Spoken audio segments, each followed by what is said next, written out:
Captain Amrinder Singh, Chief Minister of Punjab, thank you for speaking to India Today at a critical day when all across the country, the farmers have been protesting.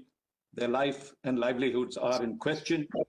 Firstly, may I begin with the topic of the day in the sense that today we have seen the Bharat Bandh observed all across the country. What is the big message that the farmers are sending across to the Modi government? Well, I think firstly, it's unity on the farmer front, that whether you're north, south, east, west, everyone feels the same and are together. And I think the issues they are certainly sending to the government is that these bills that you have brought are anti-farmer bills, and that you have to they have to be rescinded. You have to go back and look at the whole issue, because they were just done on the spur of the moment by the administration without taking any farmer lobby or any of the states that are farming states into confidence. Now, you met the Home Minister, Union Home Minister last week, and you asked him to end the impasse quickly. Did he give you any assurances on that when you met him? Well, there were two issues which I met him on. The first one was, of course, national security, because we're having a lot of these drones coming in and a lot of weapons being dropped. And that is important for me because we are a neighboring state. But while I was there, I did naturally, because this is the current topic, I did say that the time has come now that the government must take a decision. And the farmers' problems are all known to the government. You know what they want, and whatever can be done to ease this tension must be done. I've had it in Punjab for nearly 4 months now. We had 3 people, for nearly 2.5 months, people were sitting on the railway lines, all the block. Even today, I've got about 118 places where their farmers are still agitating in Punjab. The Jandiala railway line is closed. In addition to that, all your toll barriers are closed. All the Reliance petrol pumps are closed. People are sitting on. So it's 118 places. And, you know, it shows how much they feel. It's not the man. If you see the people there, they're all elderly people. They are worried about their children and their grandchildren. And that if this MSP goes, and if the Mandi system goes and the Arhtiyas system goes, then what happens to the future of our families? And most of those 75% of those Punjabis, because 75% are really living off agriculture, whether they are directly in it or indirectly in it, they are owners of less than 5 acres of land.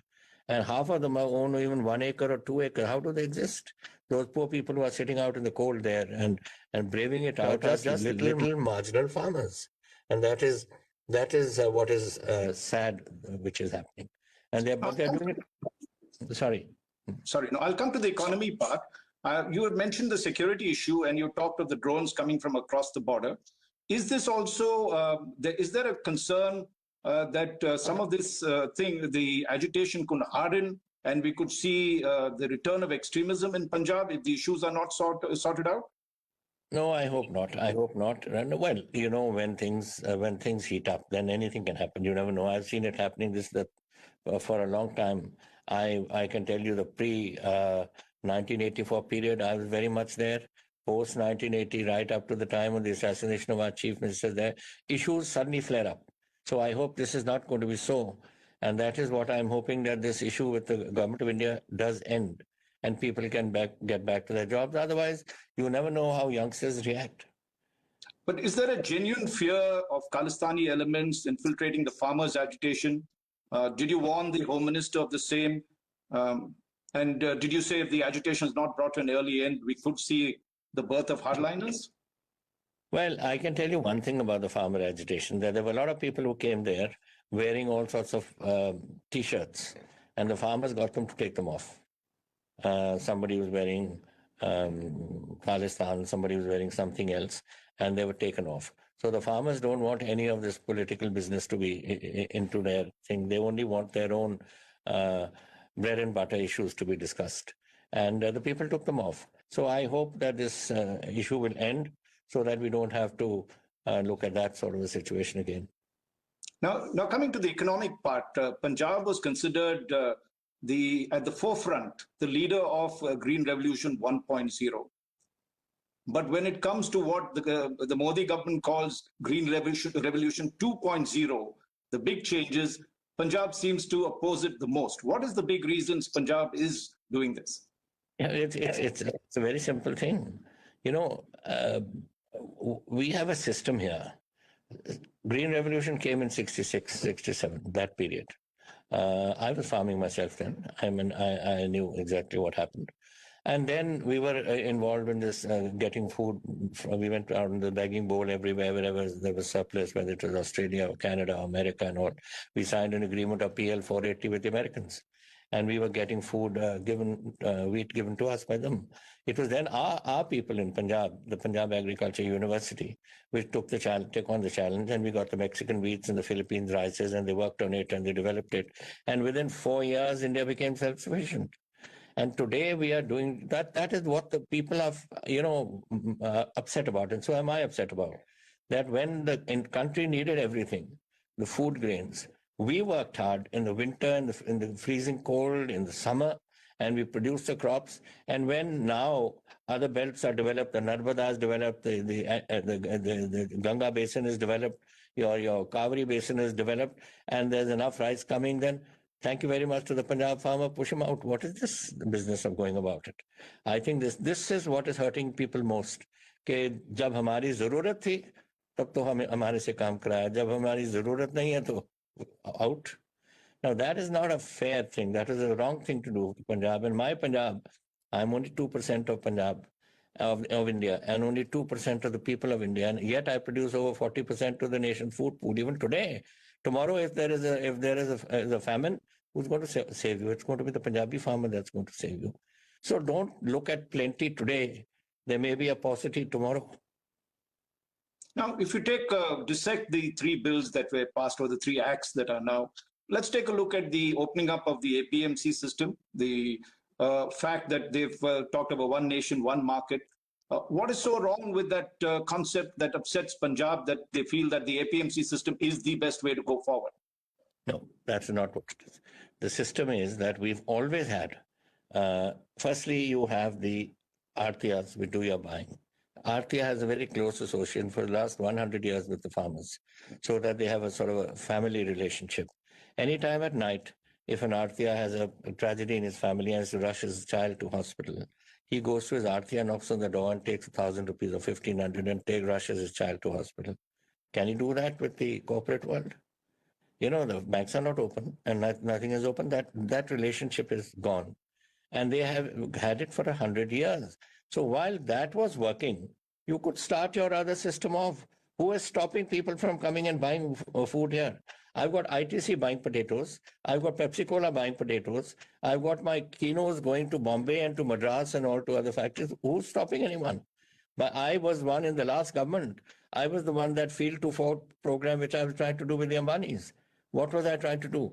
I was trying to get them to get, instead of 2 crops, get 3 vegetable crops produced by the farmers, which they would lift for their food stores all over the country. Now, that was not changing the system. That was only enhancing the income of the farmer. That is what we were trying to do at that stage. And same is the system here. So while the Arthya system let it work, why are you stopping it? And on the other hand, let the corporate world do its buying as they are buying. And in case the farmer feels happy with the corporate world, he'll go there. If he's happy with his Arthya, he'll go there. Why are you trying to just do away with one system altogether? Well, they are saying that these two systems can run parallel. The corporate side or the private mandis can run, as well as the APMC. So what is the issue on that? Absolutely. I'm saying so that they should run parallel, but they want to stop the Arthyas. They want to stop the mandi system. I was getting 2 to 3% from the mandis for developing 65,000 kilometers of my village road, my link roads. Where will I get the money from now? I won't be able to. Every 5th year we repair our roads. The village developments take place. The drainage systems, the sewage systems in the villages is all done by that 2.5% that the farmer gives for his own villages. That is also being stopped. Now this is, I don't know where it's going to come to. It's affecting every facet of government. So you are asking for a level playing field, even if you're running a parallel structure of private, they must also pay the mandi fees as has been levied by the state government. You are saying everything should be equal. Am I interpreting that right? I'm saying is that whatever goes through the mandis should be paid. They pay for that. This is what happens normally. Whatever wheat goes or the rice goes into the mandis, whatever goes into the mandis, they may be having private arrangements separately. That's a different issue. And they probably also, after all, they're buying. When they buy, they have to pay tax. So that sort of thing carries on. It's nothing that it is done with one and not done with the other. It is done with both. And let that system work. What about the MSP system? Because they say that we have not abolished the MSP. It is there. It is anyway an administrative issue. It has been always that. Why are you insisting that it be made under law? It always existed for so many years as an administrative order. That's correct. It has been administrative order. It's been throughout the Congress party governments. It's been administrative because this issue never arose about abolishing it. Everyone knew it would carry on, and every year there was an announcement of 5% or 10% or whatever it was. And so was it here. Last 2 years, nobody has objected. How many years has the BJP been? 5 once and two years now. 7 years, has anyone objected to it? No. Everyone was happy with the way it was going. How is it suddenly that people have reacted? Because you have passed your bills. You have passed the bills, and you have you really sown the seed of discord. What was the need for that? And you could have asked if the MSP was there. You could say yes. We will ensure that it continues. Now the Prime Minister's made a statement. The Food Minister's made a statement. Yes, they'll say all right as long as they are there. Suppose a new government comes in. Congress doesn't come in. They don't come in. The BJP doesn't come in. Some third party government comes in, like's happened before. Then what? Who takes the guarantee for that? Why can't you just, if you don't want to, why can't you just amend the the laws that you brought in and incorporate it there that the the MSP will stay? I mean, it is give it some legitimacy. That's what I mean. Now, when it comes to contract farming, which is the other law that has been passed, why is Punjab objecting? It was the front runner in terms of working with corporates to develop their produce. What is the issue with the current contract law that you feel that needs an amendment as well?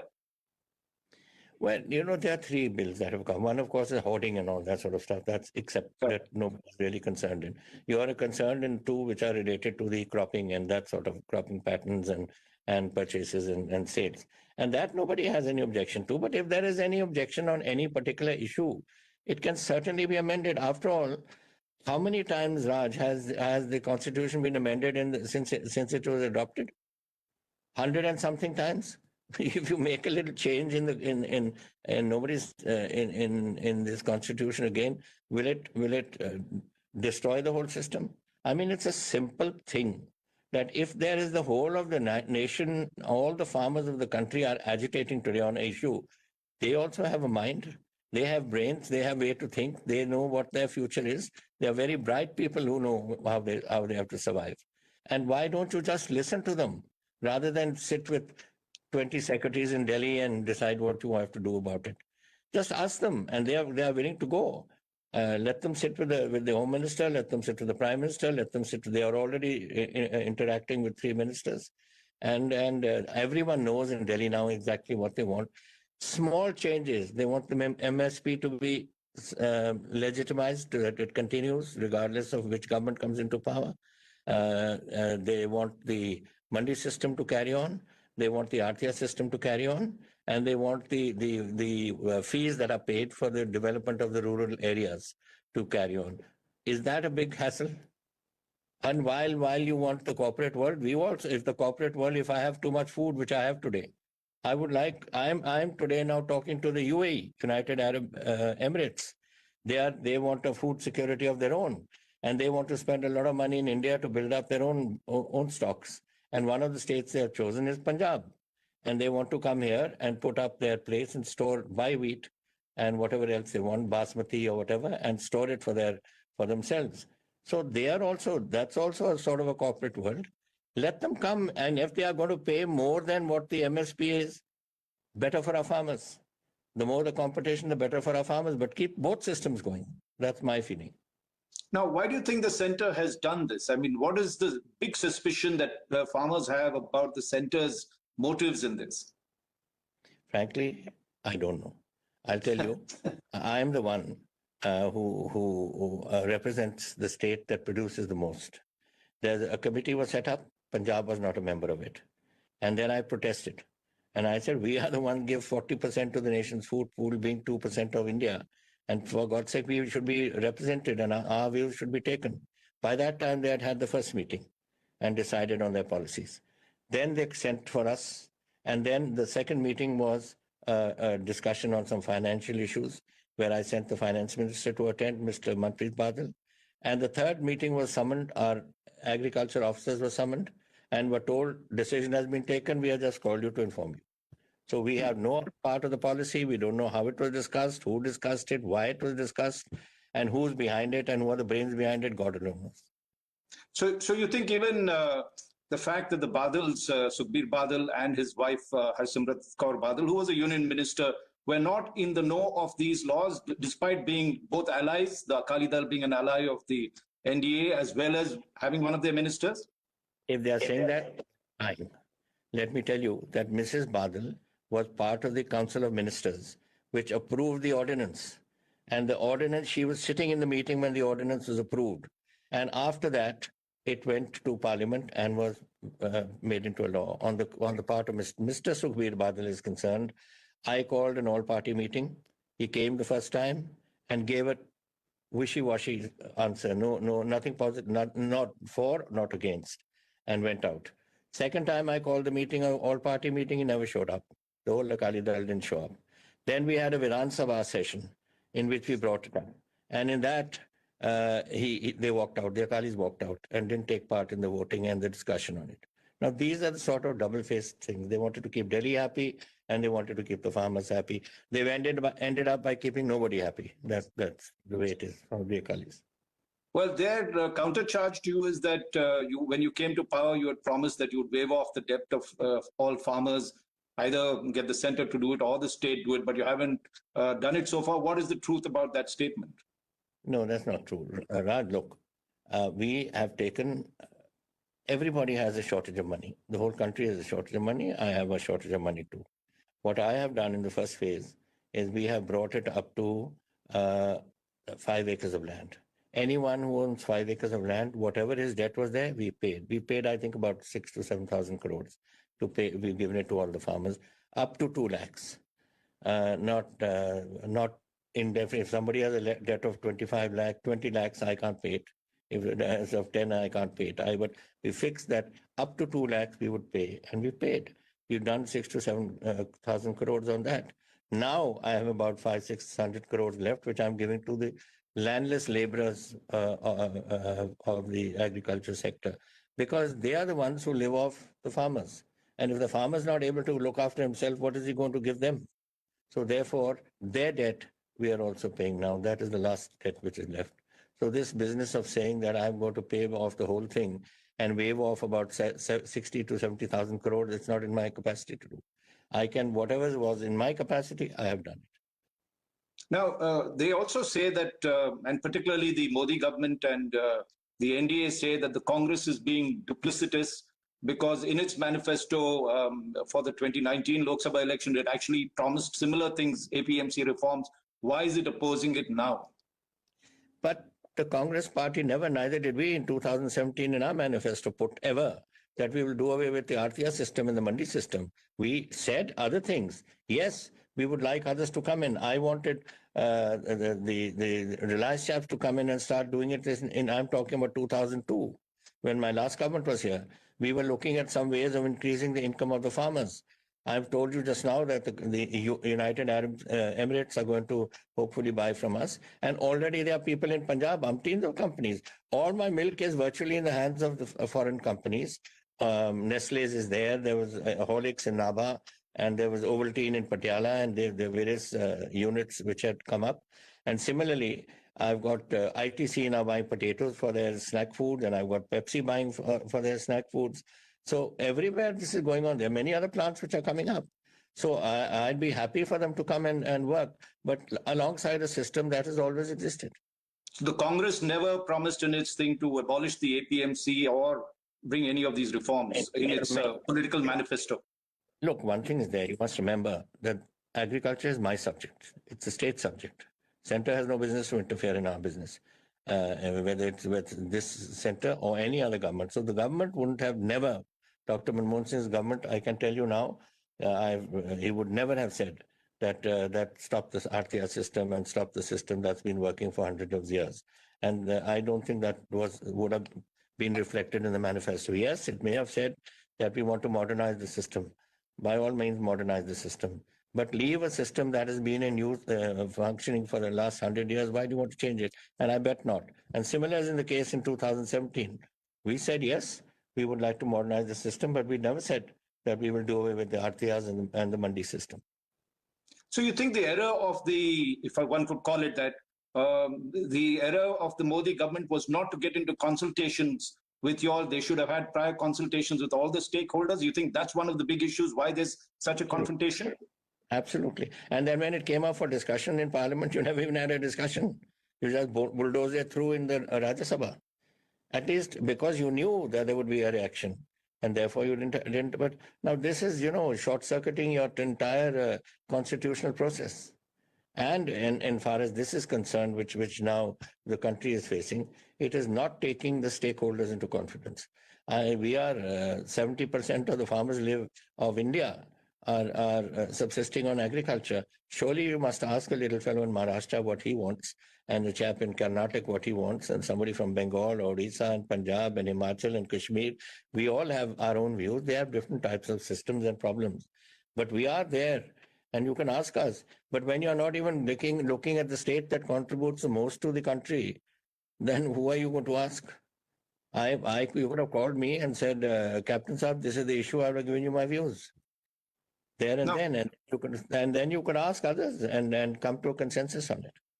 Now, one of the things they say is that Punjab has become MSP addicted, that we have our granaries are full of rice and wheat, that really, we need to now diversify our crops. What do you have to say for that? That the Punjab farmers got it easy, it doesn't really want to do other things, and therefore it relies, completely on the government, is dependent on the government for it.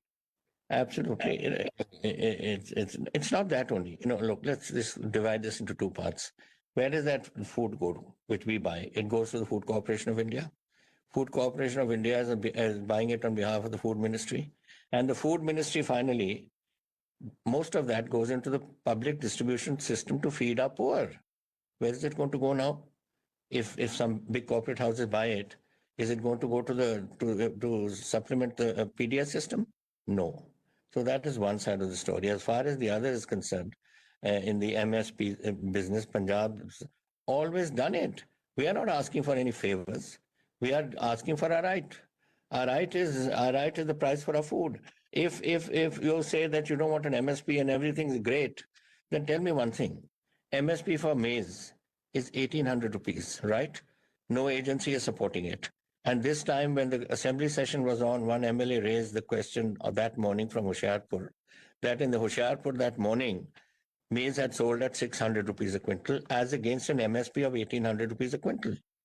So that is going to happen now. People here who are getting 2,000 rupees or 1,800 rupees or 2,200 rupees or whatever they are for their crop, if they suddenly drop to 1,000 rupees, if there's no MSP, what is going to be the law and order situation here? And now, what is going? Sorry, go ahead. Finish. Yes. What are people going to do? My neighbor is going to provoke it. He's provoking everybody. He provokes everyone all the time, and he'll have a system. He'll have people available to him who he can provoke.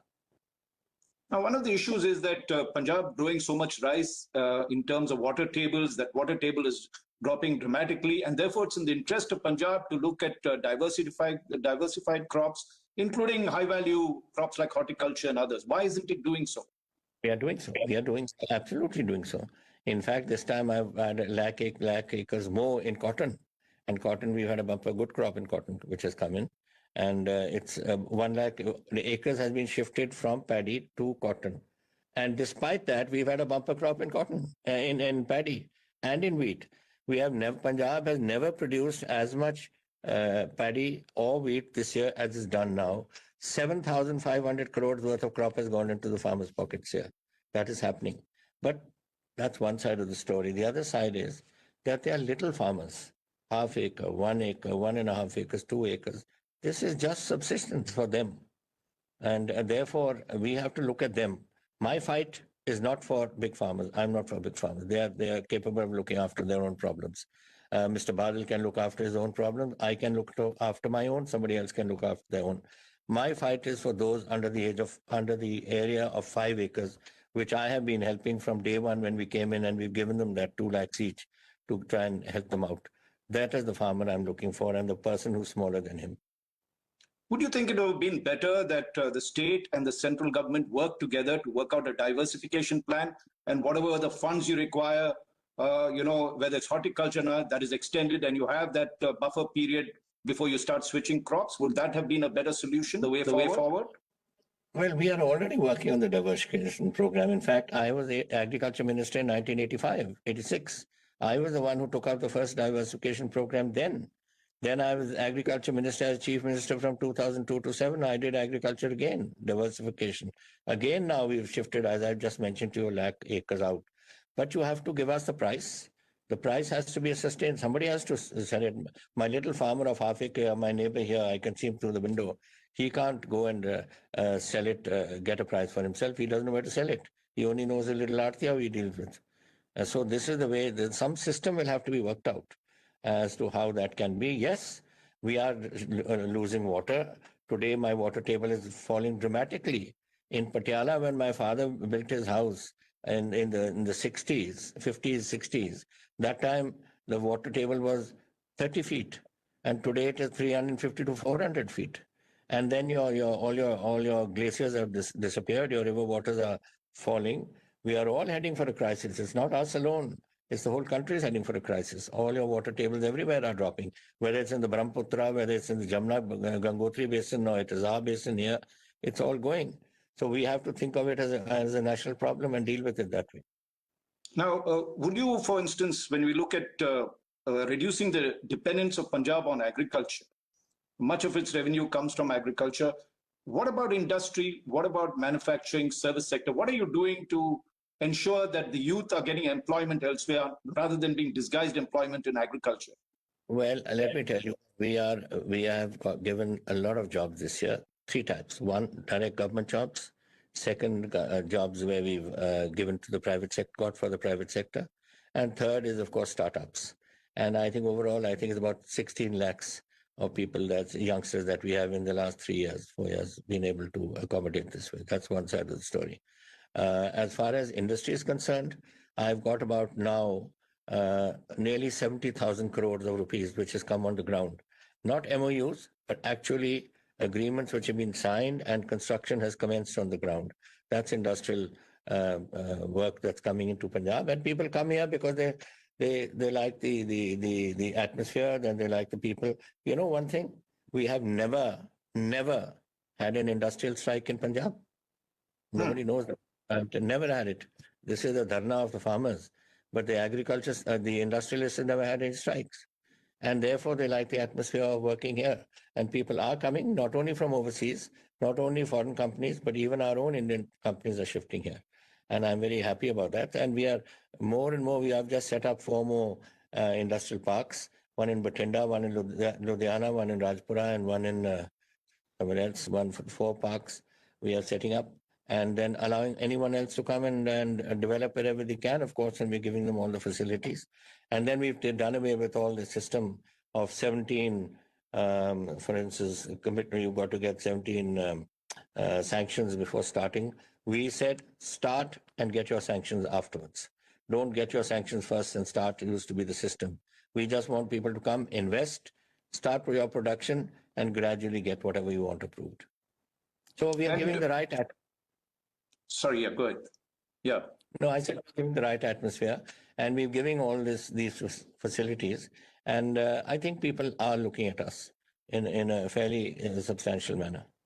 And also the fact that you require skilled manpower for a lot of the service sector industries. What are you all doing about that? Is there a program to enable your youth to start learning on that front? I've got a Minister of Skill Development. I've got institutes coming up all over the place for skill development. ITIs are being upgraded, and we are doing it all over the place. Skill development universities coming to being. So we are putting everything into place now for the future. That is what I'm saying, the future. Therefore, in agriculture too, one should not look at today, look at the future. The population is growing. We are 1.3 billion. We may be much more in days to come, and suddenly we find ourselves short of food. So don't write Punjab off. Look at us and let us be your bulwark. Let us be your the producers of your food, and have storage arrangements and store the food. Crises will come. There will be those, the PDS system will grow with the population growing. Then you will have also you may have a famine. Who knows if the rains? Today I'm told that next year is predicted as a drought year. What is going to happen then? And suddenly you'll find yourself no food. Even then, when the COVID was on here, where was the food going? I was sending 50 trains a day from Punjab to the various states to go and supplement their food, the food rations that is going in there. Where was it going from? From these various goes downs which I bought on the MSP system. So this, you don't look short-sighted. One has to be long-sighted in this big, and you should think big. And I think that is the way for this country, because we still have a lot of problems, and certainly our food problems are not going to be resolved overnight. And also the fact that Punjab is a frontline state, and you're in some ways, in terms of exports, handicapped because you don't really have kind of a port or anything else, and your neighbor, we have a hostile neighbor. How much has that impacted Punjab's economic development because of the hostilities there? And what is your sense of the way Pakistan has been dealing with this issue? They are messing around with us all the time. If they think, I told them, that's why I never went to Pakistan. I said, I refuse to go. And I refuse to talk to those jokers, because enough is enough. I mean, you can't go around messing around with us. Every day you're shooting my soldiers on the border. There's not a day passes when one Punjabi soldier is not shot, because we have so much of a contribution to the defense services. And you're shooting them, and you expect me to go and hug this general here? I'm not going to see these fellows. And they are continuing. What are these drones doing? They're dropping weapons. And they're dropping weapons, what for? Not to put them up on somebody's wall or something. They're dropped for some purpose. And that is why did I go and meet the Home Minister? I met him for this purpose. That we have to analyze what is the reason for all these drone drops. Suddenly in the last 3 months, it's picked up. And we are getting umpteens of drones. In 1 month, I've had over 30 drones dropping. Each drone dropped 5 pistols and 20 rounds of magazine, of ammunition per pistol. What for? So these are all the things which are happening, and therefore we have to be on our toes, and we have to see what the heck is, what is Pakistan up to. Now, disturbed Punjab for them, disturbed our Punjab for them means their security. So what are they trying to disturb? How are they going to disturb us? And that is for us to see, for the government of India to see, and for me as Chief Minister and also Home Minister of Punjab to see. So it was my job to go and tell him, and I'm sure once this farmer crisis is over, we will concentrate on this. And one quick question. You mentioned power, and you had the Montexi committee, which you appointed to go into the entire COVID problems and suggest solutions for the state. They had recommended that you end the power subsidy, or you bring it down a bit. What is your thought on that? Because that's the other issue that people talk about.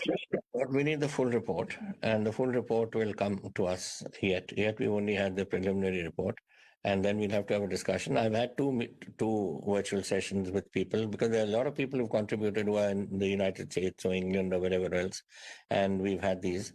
So there are some things that we can do, some things we cannot do for political reasons and all. So these are matters that we have to now sift them together and talk. And this is exactly what I was wanting in agriculture. Here is we are talking to all the experts of the world and trying to reach a conclusion. And there you're not talking to anybody and you've reached a conclusion. So that is the difference. And here is what we want to do something. And we have to see what we can do and what we can't do, and how we can blend the two.